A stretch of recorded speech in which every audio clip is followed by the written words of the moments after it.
If you talk to Peter Gabriel, that is not an interview as usual, as you can see. The setup was done, and then we had to wait. Our cameraman used the opportunity to play around. My colleagues enjoyed a couple of cigarettes, and there was a lot we had to talk about. And suddenly we had to hurry up. A short briefing with Peter Gabriel's manager, and let the games begin. 4K technology. Right. Why do you use it? What does it mean to you? Well, my dad was an inventor. He was in the cable TV business, so and in fact he invented a few things which I think were first for TV. So I grew up with some excitement in the family home about new technology, particularly empowering technology. And so any time you have a chance to push the envelope a little, and again, you know, I think we did one of the first things in HD. We have done now with 4K, and the disadvantage is that not all the equipment has been fine-tuned, not all of it works together properly. You miss equipment for editing, but when you get it right, you know, you have a payoff, and it does look and feel different. And there's some moments which I think are my favorites when it goes from very soft focus to this sort of increasingly sharp image, when you get a different sense of being there. So, you know, it's the same with audio. You know, a lot of people are happy with MP3, but for me, as someone who works in sound, I love to hear really good quality, and it's the same with video. You mentioned your parent. Are you happy to play with technology, or do you have something in mind? And now I have the technology, and I can reach something new. I can do it. I can reach. That is in my mind. I can reach it. Yeah. And aim. Yeah. No, I think both are true. You know, I'm a typical toys for boys person, but at the same time, you know, there are some things that you want to achieve that are now possible in ways that you hadn't before. I mean, I do think when you're able to put people in fully immersive experiences where they really feel and remember them like real life, then you've got to a different, or you've overcome other barriers. There's some really interesting stuff coming along. There's a woman called Mary Lou Jepson who works for Google X now. She uses a brain scanner and plays a lot of images to someone, and can then tell the computer to match every frame of video with a particular brain pattern.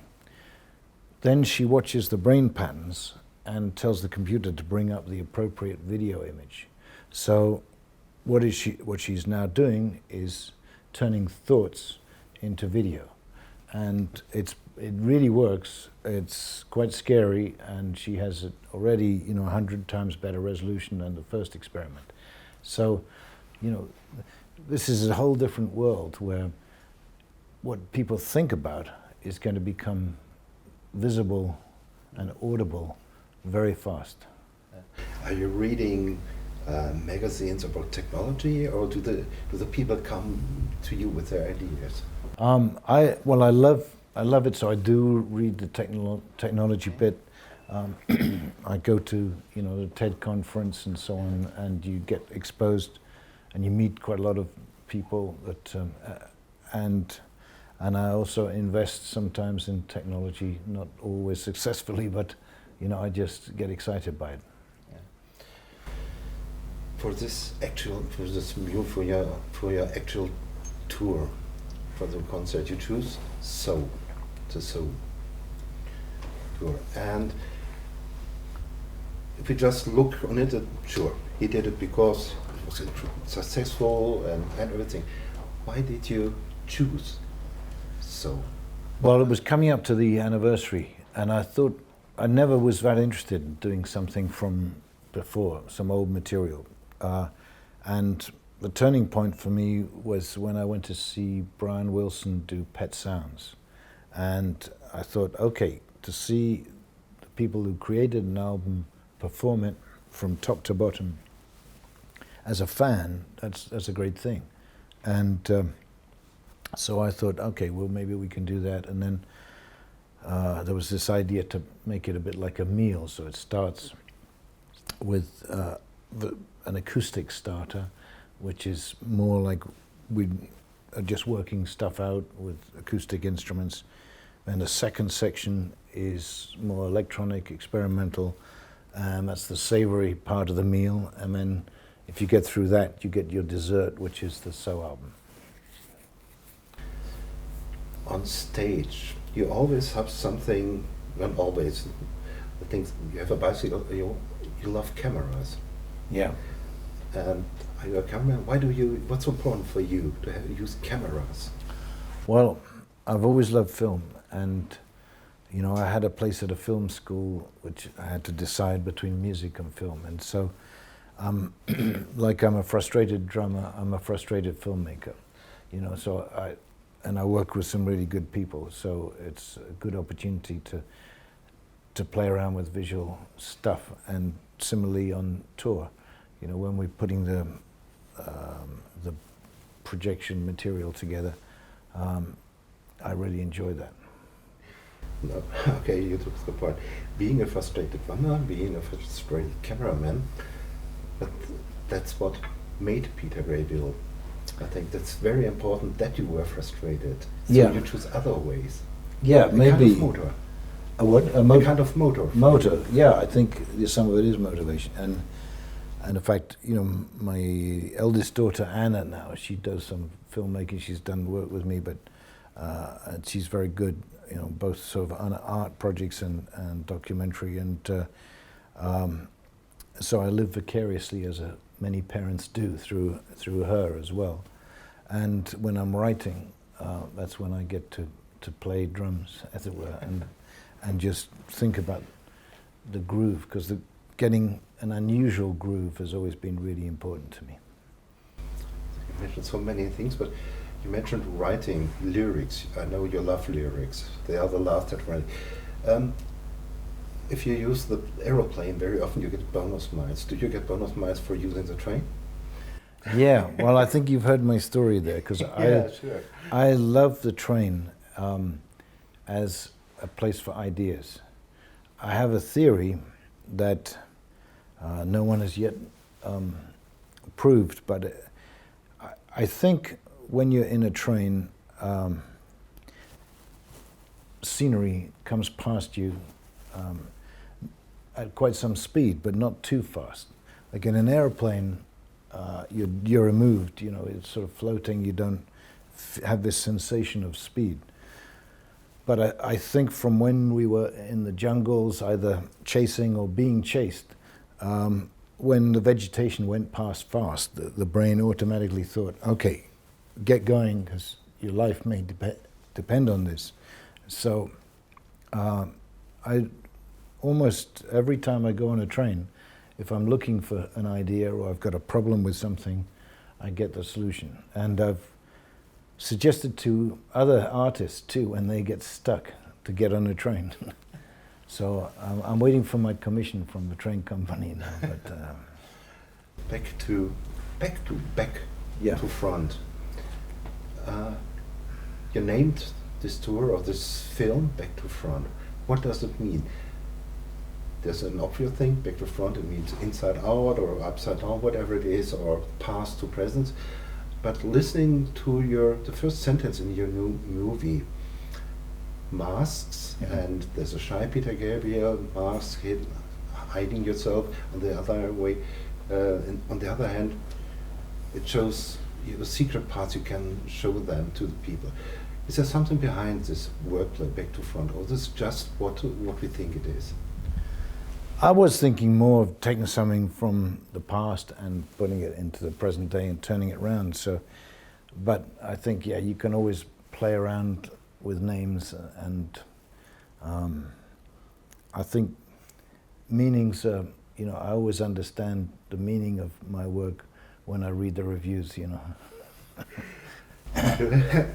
Being an artist, you must be used to this. You have an image, you do something, you want to show your feelings and think, that's what I mean, that's my picture, that's in my head. And if I listen to your music, and there's a totally different picture, how I feel. You touch me, yeah. I think that's fate, a kind of fate. You do wonderful things, and you touch people. Sometimes you're surprised what touches the people. Yeah, you never really know what's going to work with people until it's out there, you know. And it's like a song like "Don't Give Up" meant a lot to a lot of different people for different reasons, and was obviously quite personal. You know, I've had a lot of people write to me, or even a famous musician, a famous comedian who said they were feeling suicidal, and that helped them through it. And you have no idea that when you write something that it's going to mean that much to somebody. So it's great when it works like that. And I know I've had that relationship with other people's songs. So you can think of them, you know, like a box of pills in a way, that they are emotional tools, but you know, either make you feel happy, sexy, miserable, or hopeful. For you, are you listen to music? What music are you listening to? If it's not you, there's so much music around. You're producing other bands. You are writing your song. Do you still listen to music? And if you are listening to music, what are you listening to right now? I don't listen very much, truthfully.